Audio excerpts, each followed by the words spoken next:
ficar com eles na casa deles. E, versículo 30, aconteceu que estando com eles à mesa, tomando o pão, o abençoou e o partiu e lhe deu. Versículo 31, abriram-se-lhes então os olhos e o conheceram, e ele desapareceu-lhes. E disseram um para o outro: porventura não ardia em nós o nosso coração, quando pelo caminho nos falava, quando nos abria as Escrituras? Amém? Glória a Deus. Só mais um momento que o Senhor venha nessa manhã me ajudar, como também a tua igreja, para que possamos expressar as palavras inspiradas pelo teu Espírito Santo e que possa trazer, ó Deus, edificação ao corpo de Cristo, possa trazer fortalecimento, possa edificar a fé, em nome de Jesus. Dá-me graça, inspira-me nessa manhã, em nome de Jesus, é o que nós te pedimos e nós te agradecemos. Amém. Então, mediante esse texto bíblico, fica notório há uns textos anteriores, né, nessa passagem, que é uma caminhada de 11 quilômetros de Jerusalém ao caminho de Emaús.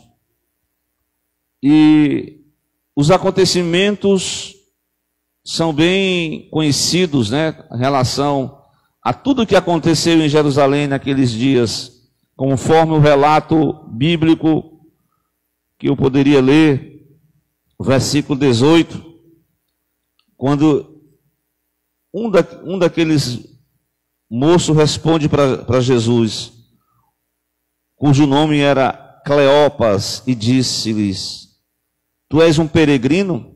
Tu és um forasteiro aqui em Jerusalém? Não está sabendo não das últimas notícias, das últimas novidades, do que aconteceu aqui em Jerusalém? Então aquele peregrino aparentemente se fez de que não estava sabendo de nada, mas ele sabe de tudo, né? Ele é onisciente, onipresente, onipotente, ele sabe de tudo, sabe o futuro, sabe o presente, sabe o que está no coração do homem. Mas ele quis inquirir, ele quis indagar para saber como estava o estado de espírito, o estado de ânimo daqueles dois discípulos. E eles revelaram a seguinte expressão: tu és o único forasteiro, versículo 18, em Jerusalém, e não sabes as coisas que nela têm sucedido nesses dias, né? Você não está sabendo o que aconteceu em Jerusalém? Glória a Deus. Então aqueles dois discípulos, irmãos, eles estavam certamente investiram os seus esforços, investiram a sua fé, eles tinham uma esperança na redenção de Israel. Eles estavam acreditando que aquele grande profeta da Galileia, daquele grande mestre que trouxe sermões maravilhosos, como é o Sermão do Monte, Mateus capítulo 5, 6, 7, e outras mensagens que contradiziam ao sistema religioso da época, e culminou que aquele homem que só fazia o bem, no dizer de Lucas, né? Jesus Cristo foi ungido com o Espírito Santo para fazer o bem a todos, curar os enfermos. Mas o que foi que as pessoas fizeram com ele? Simplesmente o sistema religioso, juntamente com o sistema ali, né, do Sinédrio, condenaram o mestre à crucificação, à morte de cruz. E é por isso que nós estamos aqui nessa manhã, para fazer memória a este evento glorioso, porque nós precisamos conhecer a história, como diz o hino, acho que é o 350, a história da cruz, né? A história do Cristo que foi levado à cruz, que foi morto, que foi sepultado, mas que ao terceiro dia ressuscitou dos mortos. Então, me parece, no meu entendimento, que muitas pessoas hoje, a exemplo dos discípulos de Emaús, estão caminhando, mas não tem mais aquela mesma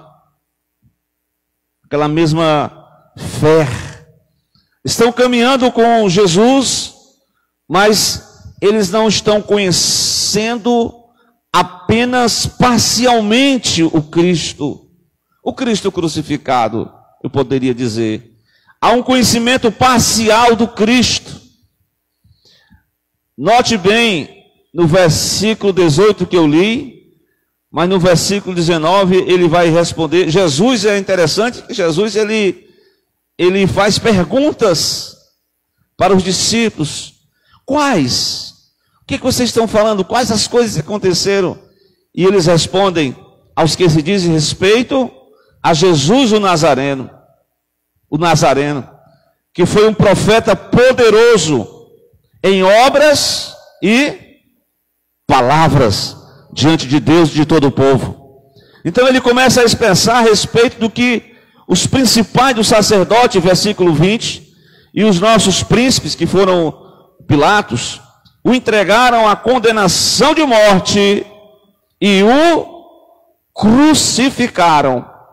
Você não está sabendo dessa história que aconteceu, desse relato em Jerusalém? Realmente muita gente sabe da história. Mel Gibson fez um filme aí mostrando todo o sofrimento de Jesus, toda a angústia, né, o sofrimento físico, né? Então, a maioria das pessoas choram com essa história. Glória a Deus. E o que me chama a atenção também é que conhecer esse Cristo de forma parcial é conhecer uma parte da história, na verdade. Porque, se você notar bem alguns versículos anteriores dessa passagem, o caminhante se aproxima daqueles dois homens que estão indo, debruçando, contando as suas dificuldades. Nós estamos domados pela tristeza, estão, como muita gente hoje, que estão caminhando sem fé, sem esperança, que não estão mais acreditando na vida, que até leem a Bíblia, até olham para a Bíblia, mas parece que não está mais funcionando, parece que o poder não está mais operando. Glória a Deus.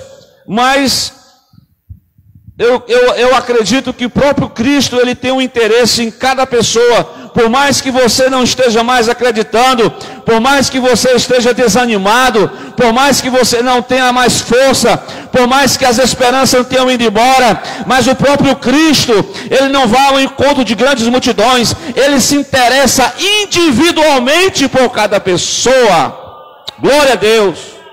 Ele se aproxima do caminho de Emaús, e ele se aproxima daqueles dois homens, e ele vai dizer assim, ele vai iniciar uma conversa, porque eu acho, irmãos, que a restauração, ela acontece exatamente com esse encontro, com essa conversa diária com Jesus.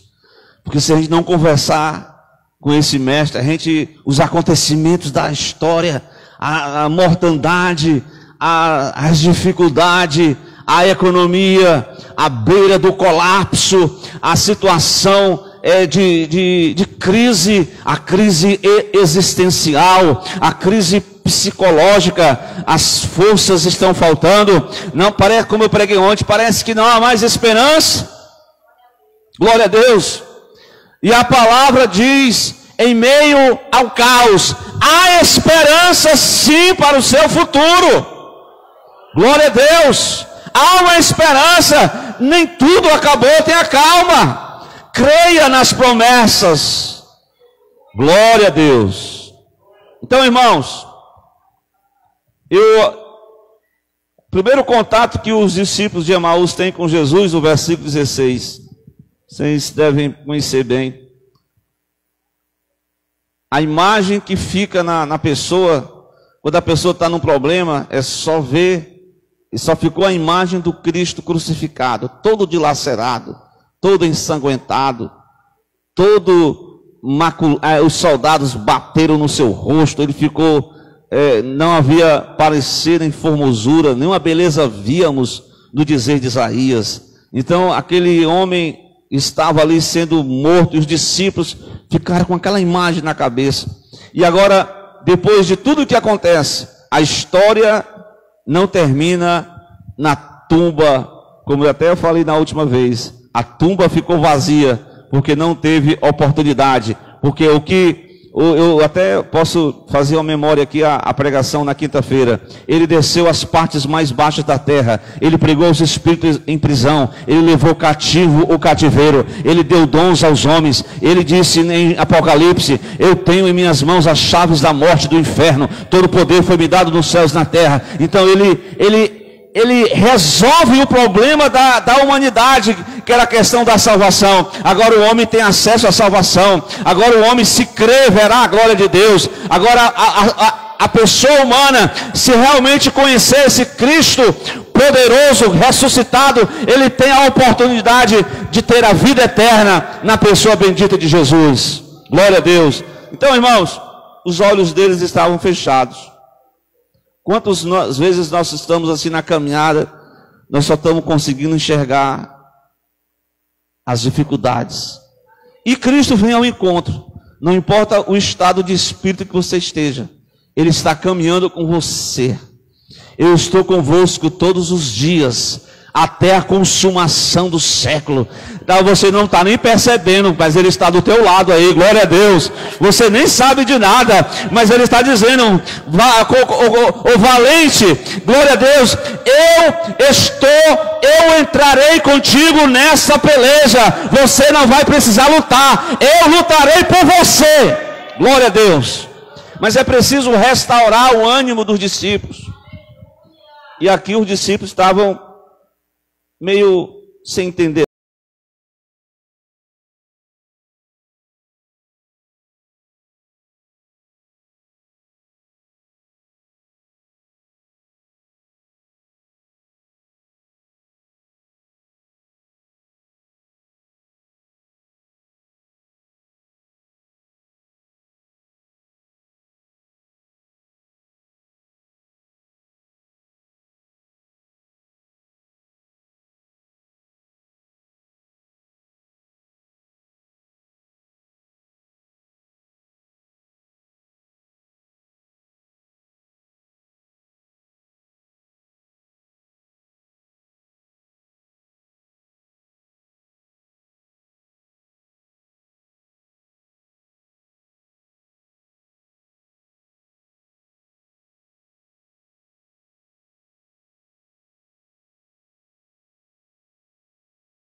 Os discípulos abriram o coração, contaram toda... Porque é importante. A gente esconde as fraquezas dos homens. A gente não quer contar as nossas deficiências para ninguém. Não é para ninguém ficar... o irmão aí, eu pensei que o irmão era forte. Mas o irmão é fraco. E é fraco mesmo. Forte é Jesus. A nossa fortaleza vem do alto. Glória a Deus. Nós não temos poder do alto, se não for dado por Ele. Se nós acharmos que nós vamos conseguir na força do nosso braço, nós estamos iludidos. Porque basta uma circunstância que o valente fica fraco, se acovarda. Basta um problema que a pessoa que achava que estava se considerando tal, de repente ele se acha impotente, ele se acha tão pequeno que ele se desanima para a vida. Glória a Deus. Mas o Cristo que dialoga com os seus discípulos, Ele quer restaurá-los. Glória a Deus. Então, irmãos, segunda coisa que precisava da revitalização, além do conhecimento do Cristo, né, do diálogo, do cultivar, isso aqui tanto vale para o discípulo, né, mas também do ponto de vista evangelístico. Tem muitas pessoas que conhecem as Escrituras, conhecem o Cristo crucificado. Tem muitas pessoas que dizem conhecer a Deus, mas negam com suas obras. Isso acontece. As pessoas conhecem a Deus, são religiosas, mas as obras dela só a misericórdia. Não é só conhecer como algo que você lê a Bíblia. A Bíblia não é um livro que você lê e eu já li tantos livros. Não, a Bíblia é algo que vai mudar a sua história de vida, vai mudar o seu coração, vai mudar o seu estilo de vida. Você não vai ser mais conhecido como aquele velho homem, porque quem está em Cristo é uma nova criatura. As coisas velhas passaram e tudo se fez novo. Glória a Deus. Então, a segunda parte que precisava revitalizar na vida dos discípulos era o versículo 21. Eles estavam dizendo assim: olha, tudo isso que aconteceu, nós esperávamos, eu tinha uma esperança, eu investi, eu aceitei o plano, mas agora eu estou desiludido. Pensei que o Cristo da Galileia fosse o Redentor de Israel.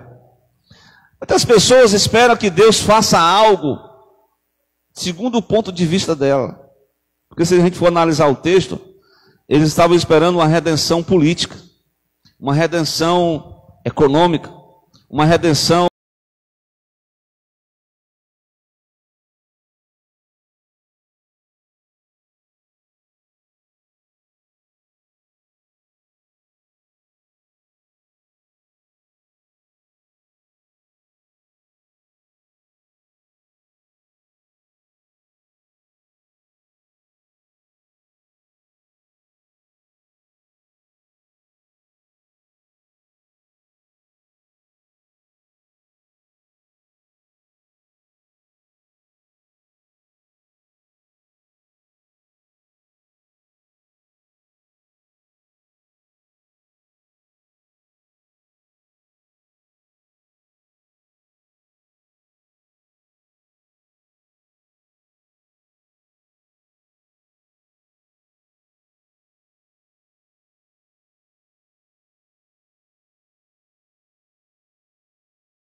um plano da esperança falido.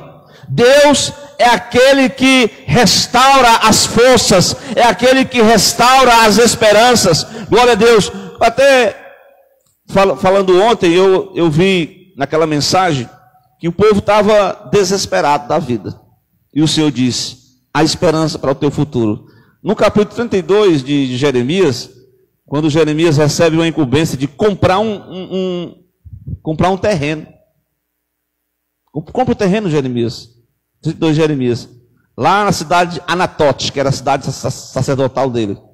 Aí ele ficou assim: como é que eu vou investir uma esperança no aplicar o meu dinheiro, minhas economias, no campo de Anatote, tendo em vista que os babilônios já estão dominando, já está todo mundo lá? Como é que eu vou comprar uma coisa que está na mão dos outros?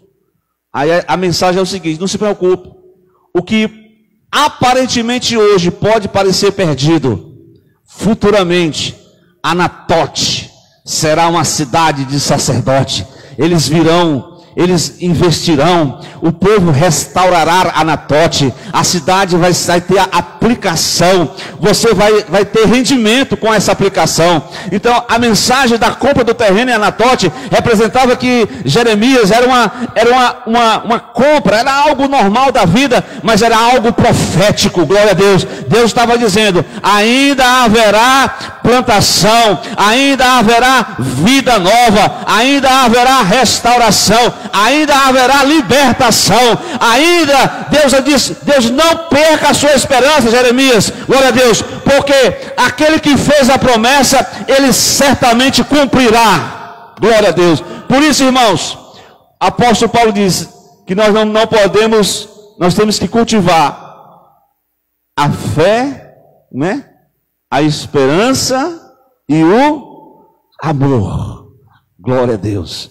Então, a fé e a esperança desses discípulos também estavam sendo invalidadas. E o próprio Cristo traz uma mensagem exortativa no versículo 25. Presta atenção. Jesus chama ele de Nércios. Ô Nércios, vocês não creem? Vocês são tardios de coração para crer em tudo que os profetas disseram? Então, amados irmãos, a falta do conhecimento do Cristo vivo, a ausência das Escrituras, leva as pessoas a achar que tudo está perdido, que não tem mais saída. Aí Jesus abre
quando o salmista diz: olha, Senhor, diante do que eu estou enfrentando, a tua palavra é uma consolação no dia da minha angústia.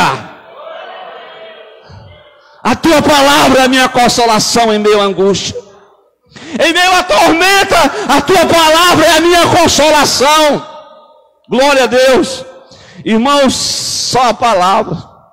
Pense num psicólogo maior eficiente. É quando ele expõe a palavra. Os discípulos de um homem, porque quem vai colocar um desconhecido dentro da sua casa? Você vai colocar? Você vai colocar um desconhecido dentro da sua casa? Mas aquele homem cativante com as suas palavras poderosas, que iluminou a mente e o coração deles, ele faz o seguinte pedido. O viajante faz que vai embora, vai seguir viagem, e eles o constrangeram, dizendo: fica conosco, porque já é tarde, e já declina-se o dia. Então ele faz um pedido para Jesus entrar na casa deles. Vem para estar conosco. Eles abriram a casa para aquele viajante desconhecido, para se tornar um hóspede, alguém mais íntimo deles. Glória a Deus. E é isso que Deus quer fazer na vida do homem. Quando você não tiver esperança, quando a sua fé estiver morta, quando você não tem mais força, quando você conhece até o Cristo parcialmente, peça para ele entrar, abre como isso que eu estou à porta e bato. Abra a porta da sua casa. Deixa ele entrar na sua casa. Deixa ele entrar no seu coração. Deixa ele entrar na sua vida. Glória a Deus. Porque ele não vai ser mais desconhecido, porque você vai deixar ele ter acesso à sua casa. Glória a Deus. E quando ele tem acesso, pode ter certeza, ele veio para restaurar a casa. Ele veio para mudar a tua casa. Ele veio para mudar a tua vida. Ele veio para te dar força. Ele veio para te dar viva fé e esperança. Ele não vem para você vai mudar de religião. Certo que do ponto de vista religar, religião é religar o homem com Deus. O que religa o homem com Deus? As boas obras? Não. Uma única obra que religa o homem com Deus é a obra sacrificial de Jesus Cristo morto na cruz. Esse é o único meio pela qual o homem tem a justificação pela fé, tem a salvação em Cristo. Glória a Deus. Cristo entra na casa, participa de uma refeição e estando com eles à mesa. E é interessante estar à mesa com Jesus. A mesa com Jesus, a mesa fala da comunhão. A mesa fala da intimidade. Hoje nós estamos numa situação, né, com muitas famílias, muitas pessoas individual não tem mais aquele costume de sentar à mesa, né? Essa questão de comer à mesa, de estar à mesa, era algo muito sagrado para os judeus e tem que ser para os cristãos, né? Então, quando Cristo está sentado à mesa, está com eles, percebam aí, não é a Santa Ceia, não é você participar da ceia que você vai, não. Eles já estavam com o coração transformados, eles já estavam com a mente avivada, eles já estavam com a fé fortalecida. E aí quando ele toma do pão, abençoa o pão, parte o pão e dá a eles, o que acontece? O versículo 31. Os olhos deles foram abertos e eles conhecem quem é Cristo. E Cristo desaparece diante deles. Glória a Deus. Então, irmãos, aqui nós percebemos que não foi o partir do pão, mas foi ao longo da caminhada, eles foram abrindo o coração, contando suas fraquezas, contando suas limitações, contando seus problemas, contando suas dores, contando suas lutas interiores. Cristo conhece o teu problema, Cristo sabe das tuas dores, Cristo sabe das tuas limitações. Você precisa dialogar com Cristo, você precisa ouvir as palavras de Cristo, você precisa deixar Cristo entrar na sua vida, e você precisa também ceiar com Cristo. Glória a Deus. É o que nós vamos, de forma simbólica, participar desse ato da ceia. É um símbolo de comunhão. Não é só símbolo da salvação, mas é a comunhão com Cristo. É estar à mesa, é estar em comunhão, é participar do corpo de Cristo. Glória a Deus. É se fortalecer no Senhor. Então, que o Senhor nos fortaleça, nos ajude nesta manhã. Glória a Deus. Se alguém, eu já vou orar eu quero orar pelo meu irmão Júnior. O senhor pode vir aqui à frente? Glória a Deus. Ele aceitou a Cristo e está aqui nessa noite, nessa manhã, publicando a sua decisão diante do Senhor e Salvador Jesus Cristo. Amém? O Senhor abençoe a ele e a sua família. Vamos fazer oração.